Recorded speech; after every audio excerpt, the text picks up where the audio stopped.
My name is Dan Bout, and I serve as the Assistant Director for Response at the California Governor's Office of Emergency Services. Cal OES is responsible for all disasters that occur in California that exceed the locals' abilities to respond to them.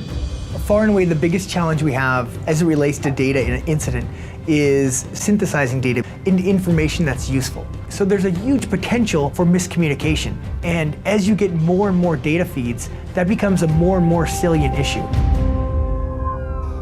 Here is the latest on the breaking news we're following out of Northern California. A strong earthquake rocked Parts of Napa got hit hard, hammered by this quake early this morning. One example. The Napa earthquake truly showed us the power of visualizing information. The ability that we had at that time to create flat maps in a not so speedy way kind of showed a gap that we had in our ability to really visualize the information and get it out in a fast manner. You know, the people on the ground, they need the tools so that problems can be solved during activation, so resources can be deployed timely and effectively. So during the Napa earthquake, the decision was made to bring Esri in to kind of show us what is possible, what capabilities they have. That was actually, I think, probably one of those key use cases for moving to a digital map. The ability to start seeing water leaks in real time and okay, when did that happen? 3 minutes ago. That is something that you couldn't do with a paper map. We went from, at best, 5% of online products to 95%. And that actually happened in about, say, 6 or 9 months of the Napa earthquake.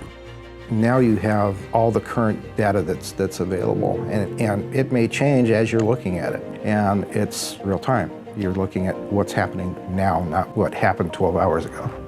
What they showed us that day during Napa earthquake was a story map. It's interactive. It allows us to take a look at the shake map, take a look at the shelters, take a look at whatever information that we're discussing. This allows us to be able to really give the decision makers what they need.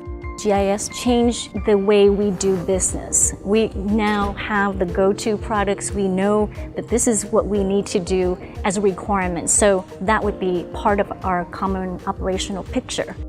During the fires was the first time we really used the dashboards this year, and we were able to provide a visual of acreage, burn, current damage assessments. The dashboard provides that snapshot. It saves time. Instead of somebody stopping in the middle of an operation to brief someone, they can just walk in, look at the wall, and see exactly what they want to see. One of the areas that I think we're deliberately going to move to is taking a tool like ArcGIS mapping capability and using that as a mitigation tool.